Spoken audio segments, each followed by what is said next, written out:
자, 1979년 박정희 대통령과 지미 카터 미국 대통령 서울에서 정상회담을 가졌습니다. 그런데 그날 설전이 이만저만이 아니었습니다. 어떻게 하냐고요? 자, 미국에서 기밀 문서가 시한에서 해제가 됐습니다. 오늘 아침 국민일보를 보니까 기자가 직접 미국까지 가서 취재를 했던데요. 관련된 내용 좀 보면서 비밀 문서와 관련된 이야기 좀 나눠보겠습니다. 일단 1979년 정상회담 관련된 얘기를 해봐야 되겠습니다. 뭐 여러 가지 얘기가 있었는데 주한미군 철수 당시가 굉장히 뜨거운 문제였는데 지금 보니 도널드 트럼프가 미국의 대통령이 된다면 딱 이 상황이 될 것처럼 됐기 때문에 걱정하는 분들이 많이 있는데요. 일단 김정봉 교수님께 좀 질문 드리겠습니다. 네. 당시 장면 저희가 좀 소개를 드릴 텐데요. 어떤 얘기가 있었던 겁니까? 그러니까 1979년 6월 30일 날 한미 정상회담을 할 때 네. 서로 이제 카터 대통령하고 네. 우리 박정희 대통령하고 사이에 이 주한미군 철수 문제 관련해서 굉장히 의견이 정반대이기 때문에 정상회담 하는데 얼굴 붉히지 말고 네. 주한미군 철수 문제를 의제에 넣지 말자고 해서 합의가 됐었습니다. 네. 박정희 대통령께서 정상회담 시작하자마자 45분 동안에 왜 철군을 하면 안 되는지 그 사이에 카터 대통령이 77년부터 주한미군 철수 얘기를 하면서부터 네. 북한의 군사력이 얼마큼 증강됐고 하기 때문에 절대 철수하면 안 된다는 얘기를 그때 강의조로 네. 45분부터 얘기했기 때문에 카터 대통령이 노발대발했던 그런 사건입니다.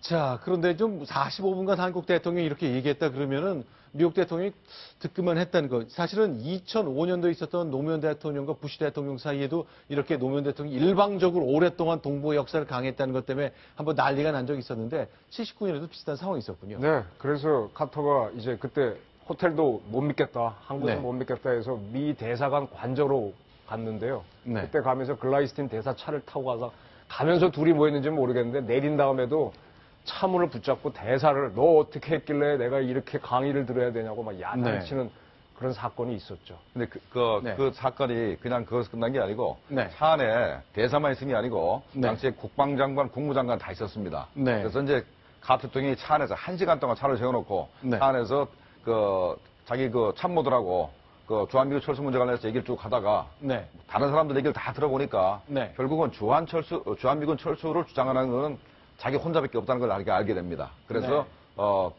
비록 화는 나지만 결국은 네. 주한미군 철수 관련해서 입장을 좀 바꾸게 되는 계기가 돼서 주한미군 철수는 81년 이후에 다시 논의한다라고 됐었는데 네. 80년도 선거에 지는 바람에 네. 무산됐습니다. 그런데 자 1979년입니다. 그때요. 지미 카터 미국 대통령의 생각은 아예 평양에 있는 김일성도 서울로 부르자.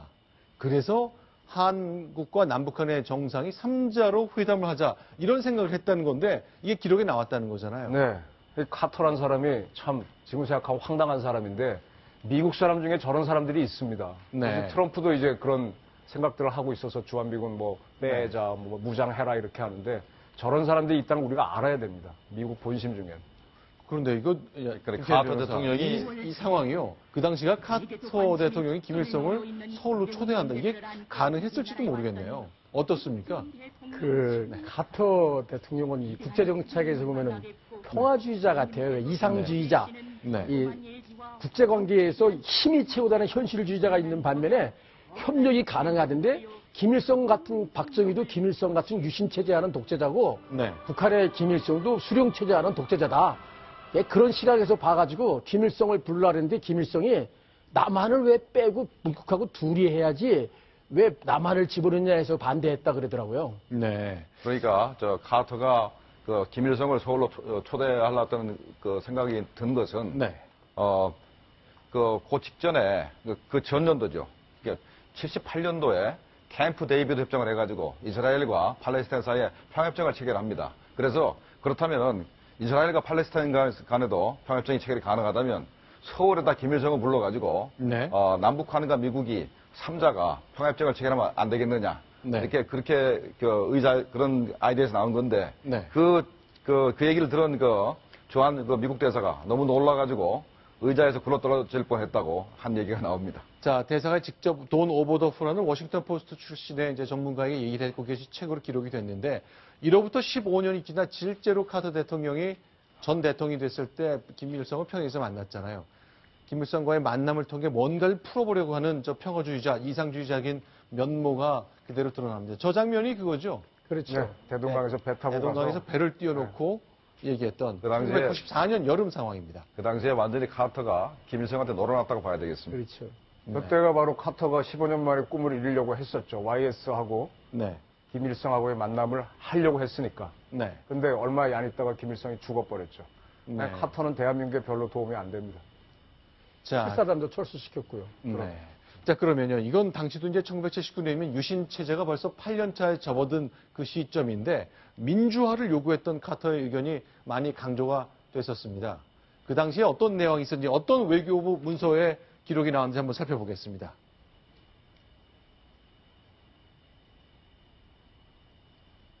그러니까 카터 대통령이 네. 박정희 대통령한테 인권 문제를 제기하면서 긴급조치 9호를 해제하라 하니까 박정희 대통령이 만약에 그 소련이 네. 소련이 특공대를 보내서 땅굴을 파고 워싱턴에서 땅굴을 파고 특공대를 보내면 당신은 어떡하겠느냐 하면서 우린 인권 문제 좀 다르다 하면서 가능하다면은 가능한 한 최선을 다해서 인권 문제를 약속을 한다. 그다음에 또 미국에서 요구했던 게 우리가 GNP의 2%를 방위비로 5%를 쓰고 있는데 당시 5%였습니다. 근데 북한은 20%를 쓰는데 카터가 뭐라고 얘기했냐면 한국 보고 당신들도 방위비를 20%로 올리라고 말이죠. 이렇게 얘기를 했고 박정희 대통령이 만약에 우리가 GNP의 20%를 방위비를 쓰게 되면은 한국에 폭동이 일어날 거다. 이렇게 답변을 했었습니다. 네. 자, 그런데, 자, 다시 한번 컴퓨터 그래픽으로 준비한 정보를 좀 보겠습니다. 당시에 보니까 점심시간이 따로 없어 보이고 휴식시간 3분만 있었는데 이것도 이번에 공개된 비밀 해제된 문서에 나오거든요. 이 일정을 좀 설명 좀 해주세요. 이정훈 편집위원. 이렇게 빡빡하게 하고 점심도 안 먹나요? 네, 그 회담이 길어진 거죠. 굉장히 길어져서 그 이유 중에 하나가 박 대통령의 일방적인 강의고, 네. 그다음에 거기에 맞서서 저 양반은 계속 한반도의 한국의 민주화, 북한의 민주화는 전혀 거론도 안 했어요. 그래서 싸움이 하듯이 벌어졌기 때문에 그렇게 길어졌습니다. 그런데 제가 지금 하나 보는 관점이, 네. 자, 미국에서 그 내셔널 아카이브에 있는 자료를 공개하는 건 저도 이해가 됩니다. 이해가 되는데 지금 역산을 해보니까 79년도 자료를 지금 공개하는 건 27년 만에 공개하는 건데 어떤 규정으로 저걸 공개했는지 궁금한데 네. 아마 미국이 뭔가 우리한테 사인을 보내고 북한한테 사인을 보내기 위해서 이걸 공개하지 않았나 이런 생각을 좀 해봅니다. 보통요, 단독 정상을 통해서 이제 중요한 얘기 다 하고 확대로 바뀌는 것이 일반적인 정상회담의 의전인 것 같은데 이때는 좀 특이했네요. 일단 여럿이 하는 정상회담을 1시간 20분 한 다음에 뭔가 우리 따로 한번 얘기합시다가 형식이 됐는지 딱 3분 쉬고 그다음부터 단독 정상회담을 했습니다. 자, 그때 있었던 장면들인데 저희가요, 그 당시 장면 사진으로 좀 준비한 게 있습니다. 참석자들 몇 면을 보면 여러분들이 금방 아실 것 같은데요. 그 내용을 좀 한번 소개해드리겠습니다. 당시 박정희 대통령 이후에 최규하 국무총리, 박동진 외무장관, 최광수 청와대 의전수석, 김계원 비서실장, 그야말로 역사 속에 있었던 쟁쟁한 분들이 다 그 자리에 있었군요. 네, 다 있었네요. 자, 미국서도 마찬가지고요. 홀브루크나 브레진스키 같은 안보보좌관도 참석을 했었고요. 자, 그런데 당시 이제 여러 가지 얘기 나왔던 것 중에 몇 가지 좀 짚어봐야 되겠습니다. 핵 문제 얘기가 나왔죠.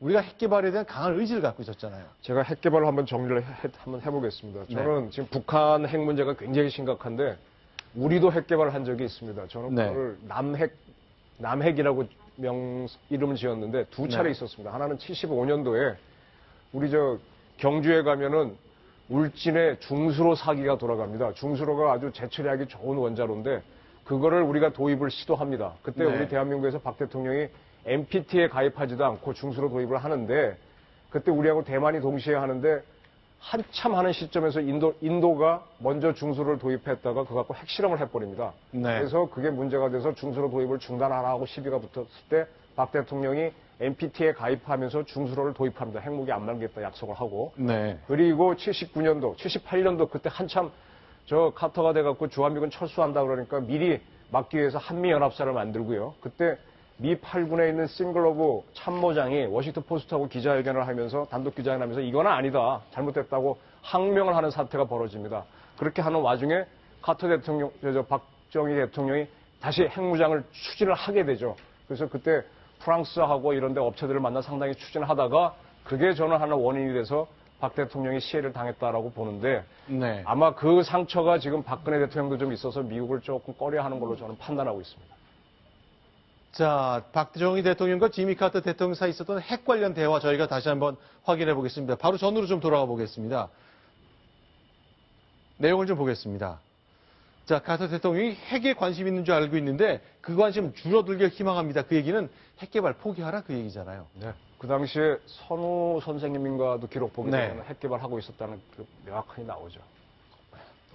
자, 좀 더 보겠습니다. 자, 우리는 미국 정부와 충분한 사적 협의를 할 것을 요구했습니다. 했더니 핵무기를 말씀하시는 겁니까? 했더니 원자력 발전입니다라고 얘기했는데 이걸 약간 톤을 낮춰 말한 건가요? 어떻게 해석을 해야 되죠? 저는 뭐 NCND라고 판단하는데요. 박 대통령은 핵무장할 의사가 분명히 있었고요. 그렇게 해야만 카터 대통령의 주한미군 철수를 막을 수 있다. 똑같습니다. 지금 북한이 고립돼 있으니까는 핵무장을 통해서 어떤 자기네 안보를 추구하듯이 카터가 주한미군 철수한다고 하니까 답이 없다. 이걸로 갔는데 지금 우리도 북한이 핵무장을 하고 있는 상태에서 저는 두 가지 선택이 있다고 보는데 KAMD에서 K자를 띄어내야 됩니다. 네. 국산 무기 갖고 MD는 안 됩니다. 미국의 MD에 가입하거나 아니면 핵무장을 하는 것 외에는 방법이 없다고 보는데 그런 메시지를 미국이 어떤 주기 위해서 저 자료를 26년 만에 공개 아닌가 하는 수정을 해봅니다. 자, 박정희 대통령이 1970년대 핵 개발에 대한 의지가 강했던 건 뭐 주시의 사실입니다. 1975년이니까 이번 지미 카터 대통령과의 정상회담 4년 전인데 그때 핵 개발에 대한 강한 의지를 밝힌 적이 있습니다. 그 음성 다시 한번 들어보겠습니다. 공산주의자들과 무슨 평화협정이다, 조약이다, 또는 긴장 완화다, 화해다, 운운하는 이러한 그들과의 이러한 그 거래라는 것은 그들과 우리와의 힘의 균형이 유지되고 있을 때만 이것이 가능한 것이다 하는 것입니다. 자기 나라의 국가 안보를 남에게 의존하던 그러한 시대는 벌써 갔다. 자기 나라는 자기 힘으로 지키겠다는 굳건한 그런 결의와 또 지킬 만한 그런 능력을 가지고 있어야만 생존할 수 있고 살아날 수 있다 이겁니다. 자, 저런 의지를 밝혔습니다만 어쨌건 뜻을 이루지 못하고 박정희 정부는 이제 막을 내리게 됐습니다.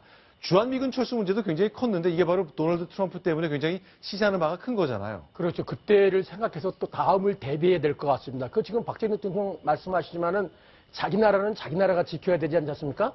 네. 하참 전략국장을 박 대통령이 불렀다 그러더라고요. 네. 지금부터 자주국방 계획을 세우고 자주적인 군사력 건설 계획을 세워라.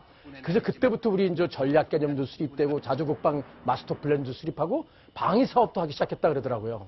네. 자, 그런데 이제 지미 카터 대통령 얘기는 한국이 국방비를 좀 더 써라. 지금 트럼프 얘기랑 똑같은 것 같은데요. 아니, 당신들 GNP의 5%를 쓰고 있는데 북한은 20%나 쓰지 않느냐. 더 늘리라고 요구합니다. 그러나 박정희 대통령은 아니, 만약에 북한처럼 당신 요구대로 20%를 만약 우리가 쓴다면 우리 남쪽에서는 즉시 폭동이 일어날 거다. 그러니 이런 요구 하지도 마라. 그런 주장을 폈던 거죠. 네. 그 카터가 도대체 민주국가에서 20% GNP 쓰는 나라가 어디 있습니까?